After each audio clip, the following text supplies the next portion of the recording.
Hello, hi, it's been a while. Well, video format wise at least. And I'm really sorry about that, and I want to come back making longer videos for this year. And why not come back talking about one of, if not my favorite series of all time? With that being Soul Eater. Now I've talked about Soul Eater a lot already in short form, which I can honestly talk about for hours. Today I want to talk about the most underrated and overhated series inside the Soul Eater franchise. With that being Soul Eater Not. While I have covered this series briefly in a short, I decided to make a more longer video dedicated to it. So with that being said, let's get to the video.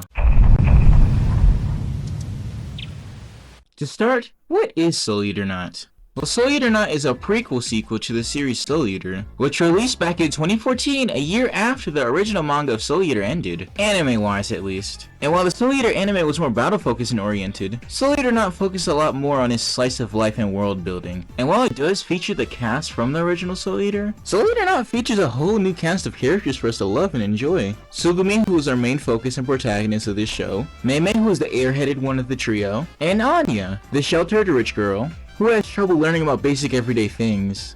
But she has Mei and Sugumi there to guide her. And with introductions aside, let's talk about the key differences within this anime. For starters, the art style being one of them. If you watch Soul Eater Not directly after watching the original Soul Eater, the main thing that's going to catch your attention is the art style change. While Soul Eater has this dark, gloomy aesthetic to fit its theme, Soul Eater Not's art style is a lot more cheery and bright, which put a lot of people off from this anime, along with the lack of fights within this series. And that is due to another key difference here, the Not class. So the Not in the name has an actual meaning, which is reserved for the support class, while the main cast of Soul Eater are within the Eat class, which is combat focused. So they're flat out telling you this is no longer a battle shonen anymore. But hey, at least we still get a cool fight scene at the end, right? And the last key difference of this anime is the cast. You may notice already this is more of a girl-focused anime, and with the original Soul Eater being a shonen, you can see why this was a fail from the get-go. But even with that aside, this anime is still good in its own way. So let's talk about the good that this anime brings.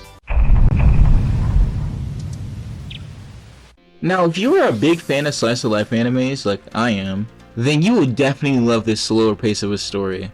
For example, the characters just doing normal things, you're just going out their daily life. Like working in a maid cafe, for example.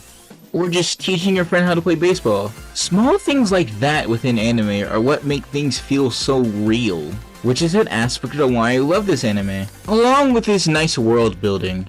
And with Soul Eater Not taking place a year prior, you will be exposed to a lot of new enjoyable content for you to enjoy that you wouldn't see normally within the Soul Eater anime. Like seeing Kim and Jackie become partners, how Sid ended up dying, Krona's fine-ass auntie, and one of my favorites, the Thompson sisters' origin story. Now we've heard about their dark past within the Soul Eater universe, and as we actually got to see it and how it affected them as they got older, it makes you feel a lot more connected to the Soul Eater universe. Another thing I like, the cast dynamic. The main trio all just bounce off each other so well. I love how each of their personalities get to flourish within the series. Well, even though it's only 12 episodes. Now with these good things that Soul Eater Not has to offer, you would think that they would give this anime a try, right? Oh boy. And this is where we get to the section on why people hate this anime. So let's cut straight to it. With Soul Eater Not coming out a year after the original manga ended, and after the original ending of Soul Eater ended in friendship fisting, you can imagine how hyped people were when they found out Soul Eater was getting a sequel. And boy did that hype die hard. Not only did they not get justice for the Soul Eater anime, but the dark gloomy aesthetic that they loved about the franchise got shafted. Also, I forgot to mention the love triangle that goes on between the trio.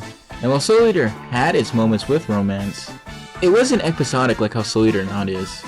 Like, Sugumi and Mei could be doing one thing together, and Anya would just get flustered and jealous because she isn't involved with it, until the end when she chooses them both to be her partner. And in this case, that has two meanings. And after Soul Eater Not finished airing, people wanted to torch down Studio Bones. It had to take Fire Force to come out, so people could be somewhat satisfied for the lack of Soul Eater content. In a way, I really do love Soul Eater Not, and wish that people would stop comparing it to its sibling series. And while it switches the format of its siblings, I feel like fans of the franchise can really love to enjoy it in its own way. And maybe one day, people will learn to love this anime for what it is. And well, that's the end of the video. I do plan to make a lot more long formats of videos over this year. So if this does well, I'll talk about a lot more anime and other franchises that I do enjoy. And if you want to stick around for that, then I am all for it, by any means. I do want to make content creation a dream of mine, so any bit of support helps. With that being said, I'll see y'all later. Follow my TikTok if you want to see streams and more consistent uploads. And hope y'all have a nice day. Or night, depending on when you watch this. Laters!